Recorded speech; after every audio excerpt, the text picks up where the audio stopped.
गांव के सबसे आलीशान इलाके में एक पुराना बंगला था जिसे लोग राय हवेली के नाम से जानते थे।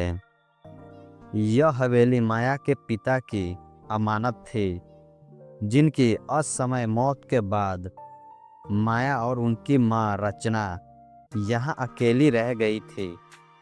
माया के पिता एक अमीर बिजनेसमैन थे, जिनकी जायदाद का कोई दूसरा वारिस नहीं था। माया अभी पढ़ाई कर रही थी और अपनी ज़िंदगी में सादगी पसंद करती थी, लेकिन उसके जीवन में जो साजिशें बुनने वाली थी उनका अंदाज़ा उसे बिल्कुल नहीं था। माया का मामा विक्रम शुरू से ही राय हवेली और उसके आसपास की संपत्ति पर नज़र गहराए हुए था। रचना ने अपने भाई पर भरोसा किया क्योंकि विक्रम ने पिता के मौत के बाद उनकी मदद का वादा किया था, लेकिन विक्रम के दिल में माया और उनकी मां के लिए प्यार नहीं, बल्कि जायदाद के लिए लालच था। विक्रम ने अपनी योजना शुरू की। वह जानता था कि माया मासूम और भावुक स्वभाव की लड़की है। उसे किसी ऐसे आदमी की जरूरत थी जो माया को अपनी मोहब्बत के जाल में फंसा सके और धीरे धीरे सारी संपत्ति हड़पने में उसकी मदद करे। इसी दौरान विक्रम की मुलाकात करण से हुई। करण एक स्मार्ट लेकिन चालाक और लालची युवक था। उसने जल्द ही विक्रम का भरोसा जीत लिया। विक्रम ने उसे अपनी योजना समझाई और कहा, तुम्हें माया को अपने प्यार में फंसाना है। शादी के बाद जायदाद अपने नाम करवा लेना, फिर हम दोनों मिलकर इसे बांट लेंगे। करण ने यह प्रस्ताव स्वीकार कर लिया क्योंकि वह भी अमीर बनने का सपना देख रहा था। विक्रम ने बड़ी चालाकी से माया और करण की मुलाकात एक पार्टी में करवाई। करण ने अपनी मीठी बातों और आकर्षक व्यक्तित्व से माया को प्रभावित कर दिया। माया, जो अपने पिता की मौत के बाद अकेलेपन से जूझ रही थी, करण के साथ समय बिताकर खुश रहने लगी। करण ने धीरे धीरे माया के दिल में जगह बना ली। करण और माया की मुलाकातें बढ़ने लगी। वह माया के साथ लंबी बातें करता, उसके सपनों और इच्छाओं को सुनता और खुद को उसका सबसे बड़ा हमदर्द दिखाता। माया का भोला दिल करण के झूठे प्यार को सच्चा समझ बैठा। माया का बचपन का दोस्त आर्यन, जो कुछ समय के लिए अपने काम के सिलसिले में दूर शहर गया हुआ था, वापस लौटा। आर्यन एक ईमानदार और मेहनती युवक था जो बचपन से माया को चाहता था, लेकिन कभी अपने दिल की बात कहने की हिम्मत नहीं कर पाया। जब उसने माया और करण को साथ देखा तो उसे दुखी के बजाय बेचैनी हुई। आर्यन ने करण के बारे में छानबीन करनी शुरू की।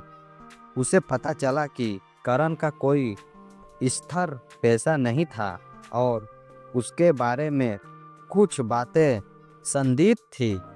उसने माया को चेतावनी दी, माया, मुझे करण पर भरोसा नहीं है, तुम उसकी बातों में मत फंसना। लेकिन माया, जो करण के प्यार में पूरी तरह डूब चुकी थी, ने आर्यन की बातों को नज़रअंदाज कर दिया। कुछ महीने बाद करण ने माया को शादी का प्रस्ताव दिया। विक्रम ने इसे और भी जोर जोर से आगे बढ़ाया।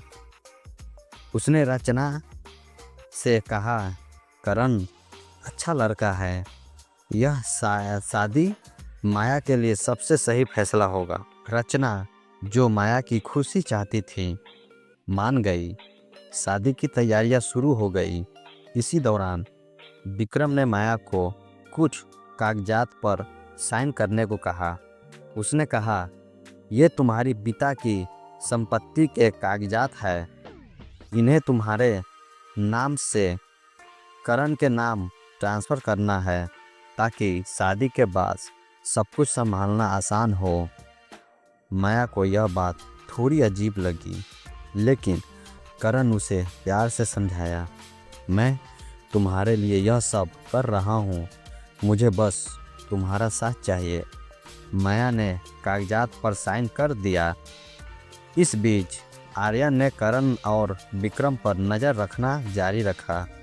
उसने करण और विक्रम की एक गुप्त मुलाकात की बातचीत रिकॉर्ड कर ली, जिसमें वे दोनों माया को धोखा देने की योजना बना रहे थे।